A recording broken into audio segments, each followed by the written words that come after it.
Fox News Podcasts presents the Bret Baier Podcast with Fox News Chief Political Anchor Bret Baier.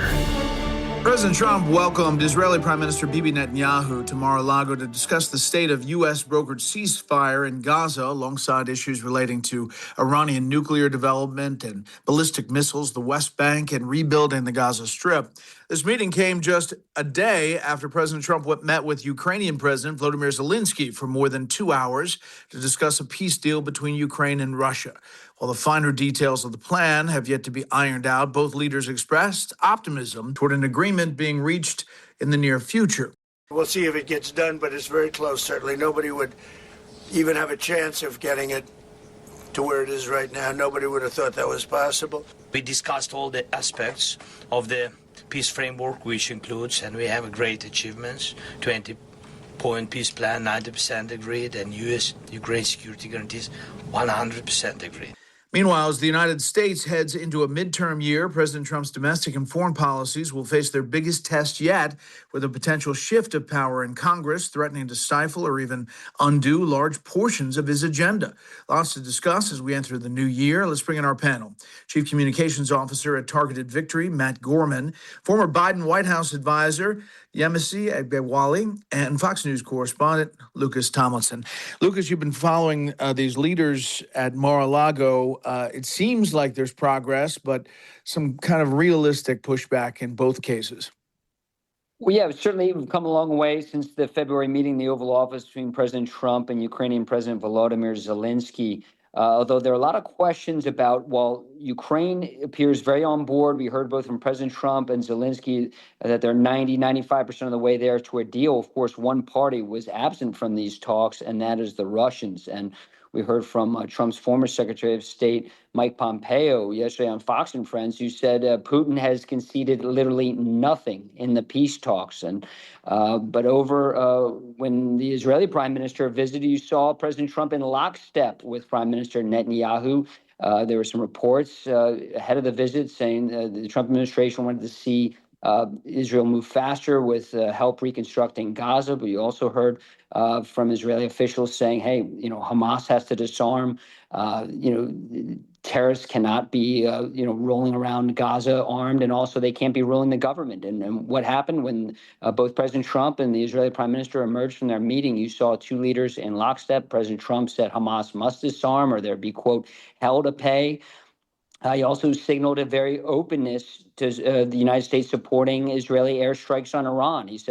President Trump said he would say yes to strikes against Iran's ballistic missile program, and he said immediately he would support strikes on Iran's nuclear program.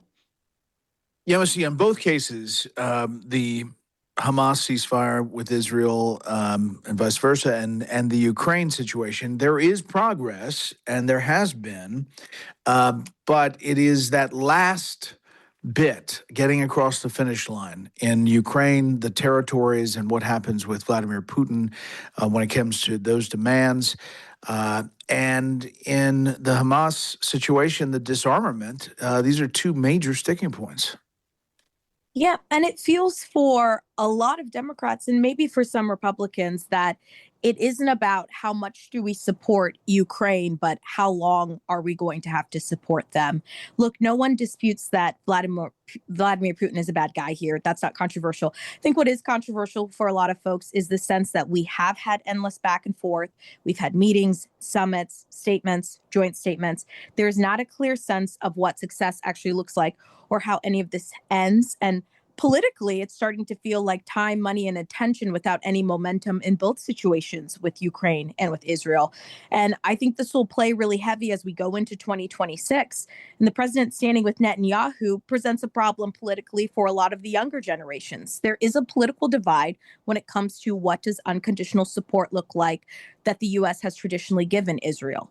So I think the president really has to find out how to get past these sticking points and cross the finish line in both of these situations, because patience is running thin for those in America looking at the economic problems domestically here.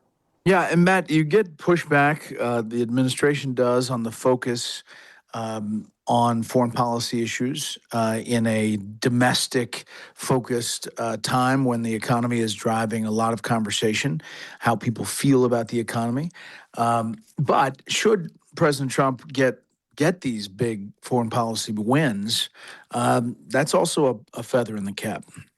Oh, it absolutely is. I mean, look, foreign policy is one of the few areas where the president can essentially snap his finger and action can move, right?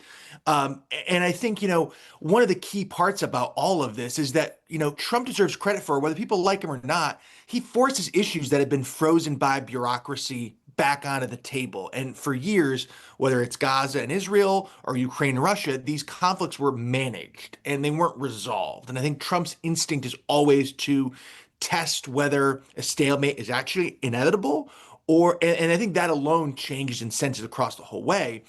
And look, one of the things I'm keeping an eye on is, focusing less on speeches and more on deterrence that actually can scare Moscow. And, on the other side of this, disarm Hamas, because there is no viable future for Gaza as long as Hamas exists as an armed force. And so those are two things that you strip away all of the rhetoric. Those are two things which are uncontrovertible.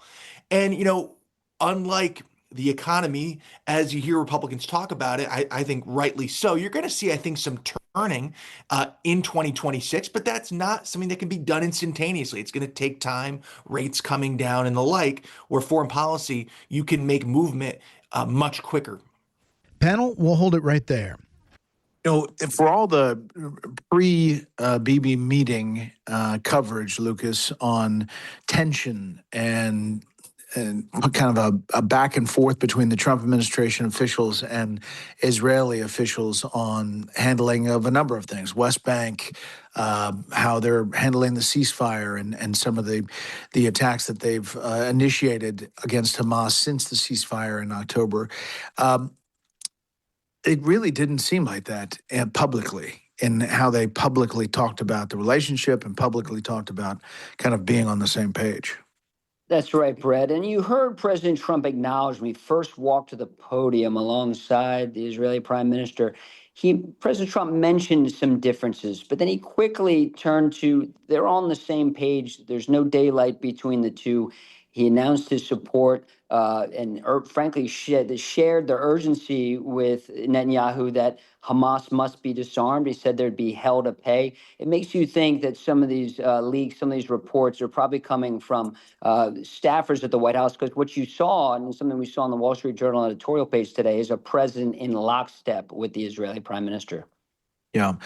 And Yemisi, you said that that's politically dangerous, but for a big part of the Jewish American community, they still have, even though they have reticence about Bibi Netanyahu specifically, there is obviously a lot of support for Israel. Yes, and that's understandable. I think the president, though, has to be sensitive to the fact that there's a growing constituency that are asking harder questions. They're asking why this conflict continues to dominate the bandwidth of our foreign policy, why it feels that funding is always automatic, and why any criticism of the Israeli government is viewed almost as a disloyalty. Look, we're talking about a president that ran on a platform of America First, that started this administration by disbanding USAID with the intention that the U.S. would stop writing blank checks for foreign aid. And so sometimes I think that we forget that there are people who believe that the president should remain in the driver's seat. And sometimes in these conversations with Netanyahu, it doesn't feel like the president is necessarily driving it. It feels like Israel is driving it and the U.S. is following course. And Matt, about the focus on the economy as you turn to 26, there are a lot of economic indicators that suggest that things are heading in the right direction. At least the Trump administration thinks so. Other economists believe so, that the green shoots are there for Q1 and Q2. And that's what they keep on talking about, the Treasury Secretary and others. Yeah, I mean, absolutely. And this is so much, they need to tout what has been working. And I think you're going to hear that, right? Whether selling the fact that gas prices are down and speaking very specifically to things like energy prices, beef prices. What you're not going to hear is the word affordability from this White House. They view it as abstract, and that can mean very different things to different people. If Zoran Mamdani and Donald Trump are using the same language to describe the economy, it means very different things to each of them, and it's not going to sell it on the Republican side the way they want to, right? I think Republicans are in a far stronger position than many in the legacy media want to admit. That voters are going to reward governance and border control and seriousness about the economy. And I think, Democrats assume that anti-Trump sentiment alone are going to paper over candidate quality, internal disagreements. That only works when he's in the ballot in the way they want him to be. But I think, look, if Republicans stay disciplined, this is a real opportunity year. If they get sloppy, anything can happen. The margin is certainly thin, but the map and the opportunities are there. Well, 2025 is a very newsy year, and 2026 provides probably even more news to come with a midterm pending in November. Panel, thanks so much. Happy New Year. Now for a bit of history.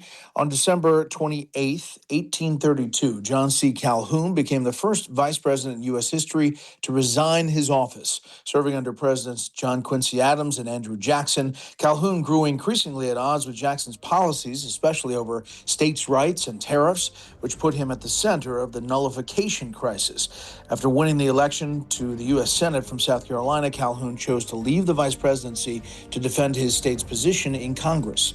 His resignation left the office vacant until Martin Van Buren was sworn in the following March, marking a unique moment in early American political history.